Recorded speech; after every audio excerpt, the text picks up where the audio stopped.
উপস্থিতি আমাদের আজকে আমাদের যে সকল ভাইরা স্বাস্থ্যবিদ দায়িত্বে আছেন আমি তাদের দৃষ্টি আকর্ষণ করছি। আমরা একত্রিত হওয়ার একটি লক্ষ্য বা মূল লক্ষ্য বা কারণ হচ্ছে গত 17 বছর ধরে আমরা যে স্বৈরাচারের বিরুদ্ধে আন্দোলন করেছি বিভিন্ন পর্যায়ে, এই আন্দোলনে মানুষ তার অধিকার ফিরে পাওয়ার জন্য যে আন্দোলন করেছে, মানুষ তার কথা বলার অধিকার ফিরে পাওয়ার জন্য যে আন্দোলন করেছে, সেই আন্দোলনে যারা বিভিন্নভাবে ক্ষতিগ্রস্ত হয়েছেন সেরকম কিছু সংখ্যক, খুব অল্প সংখ্যক কয়েকজন মানুষকে পাশে দাঁড়ানোর যে চেষ্টা, যে প্রচেষ্টা আমাদের, তারই অংশ হিসেবে আজকে আমরা এখানে উপস্থিত হয়েছি।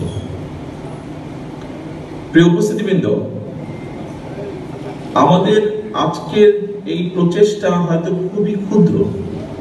বিগত 17 বছরে এই মুহূর্তে দেশ যে স্বৈরাচার মুক্ত, এই পরিস্থিতিটি বা এটি অর্জন করার জন্য সমগ্র বাংলাদেশে দলমত নির্বিশেষে বহু মানুষ, অনেক ক্ষেত্রে রাজনৈতিক কর্মী, অনেক ক্ষেত্রে অরাজনৈতিক কর্মী, কিন্তু দেশপ্রেমিক মানুষ, বহু মানুষ বিভিন্নভাবে ক্ষতিগ্রস্ত হয়েছেন।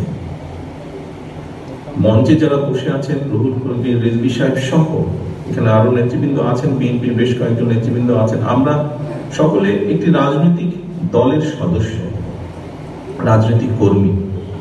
দল হিসাবে আমরা দেশের জন্য, দেশের মানুষের জন্য বিভিন্ন সেক্টর ওয়াইজ আমরা বিভিন্ন পলিসি দেই। জনগণের সমর্থন নিয়ে একটি রাজনৈতিক দল হিসাবে আমরা যখন জনগণের সমর্থন নিয়ে সরকার গঠন করতে সক্ষম হই, তখন সেই পলিসিগুলো যেগুলো আমরা দিই, সেই পলিসিগুলোর মাধ্যমে আমরা দেশের জন্য বা মানুষের জন্য ভালো কিছু করার চেষ্টা করি। আল্লাহ আমাদেরকে সৃষ্টি করেছেন সৃষ্টির সেরা জীব হিসাবে, এবং সেই জন্যই আমাদের কর্তব্য শুধু যে মানুষের বিপদের পাশে দাঁড়ানো তা নয়, আল্লাহর সৃষ্টি প্রতিটি সৃষ্টির পাশে আমাদের দাঁড়ানো। সেটি যে কোনো জীবজন্তু হতে পারে, সেটি প্রকৃতি হতে পারে। আমি আজকে আহ্বান করব সমাজের প্রতিটি মানুষকে, যাদের যতটুকুই সামর্থ্য আছে, যাদের যতটুকুই সাধ্য আছে, সেই সাধ্য অনুযায়ী তারা যদি এগিয়ে আসেন, আমরা বহু মানুষকে সাহায্য করতে সক্ষম হব। কারণ সমাজ এভাবেই চলে সামনের দিকে, একজনকে আরেকজন সাহায্য করার মাধ্যমেই সমাজ ধীরে ধীরে এগিয়ে যায়। প্রিয় উপস্থিতিবৃন্দ, আমি এখানে আরো দুটি বিষয় একটু উল্লেখ করতে চাই।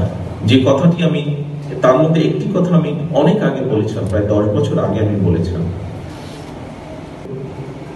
জন্মগত কারণেই হোক, জন্ম অবস্থা থেকেই হোক, অথবা বিভিন্ন অসুখের কারণেই হোক, পঙ্গুত্ব বরণ করতে হয়েছে। বাংলাদেশের সামাজিক অর্থনীতির প্রেক্ষাপটে যদি পরিবারের কোনো সদস্য পঙ্গু হয়ে থাকেন, সেই পরিবারের উপরে এটি বেশ একটি বোঝার মতন হয়ে থাকে, সেই পরিবারের কষ্ট অনেক বেড়ে যায়। আমি আমার ব্যক্তিগতভাবে নিজের যেটি ইচ্ছা,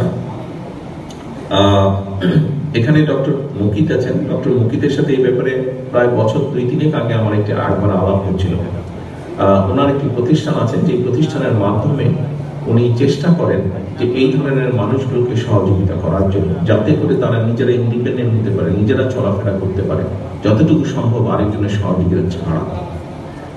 বিএনপি ইনশাআল্লাহ আগামীতে সরকার গঠনে সক্ষম হলে জনগণের সমর্থনে সরকারের পক্ষ থেকে আলাদাভাবে আমাদের একটি উদ্দেশ্য বা লক্ষ্য থাকবে, সমগ্র বাংলাদেশে সে যে পরিবারের সদস্য হোক, সচ্ছল হোক, অসচ্ছল হোক, রাষ্ট্রের পক্ষ থেকে আমরা চেষ্টা করব যে সকল পরিবারে এরকম মানুষ আছে তাদের প্রতি সাহায্যের হাত বাড়িয়ে দেওয়া, তাদেরকে সহযোগিতার হাত বাড়িয়ে দেওয়া, যাতে সেই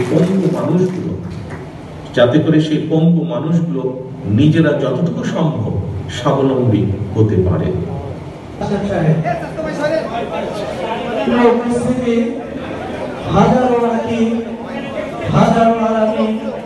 বাংলাদেশের মানুষের মুক্তির জন্য এভাবে তাদের রক্ত হারিয়েছে, আমরা সবার পাশে থাকবো ইনশাআল্লাহ। প্রিয় উপস্থিতি, আমির ইব্রাহিম তার বাবা কবির সাহেব ছিন্নমঞ্চিত এই আন্দোলনে আহত হয়েছিল, তাকে সিনিয়র মিডিয়া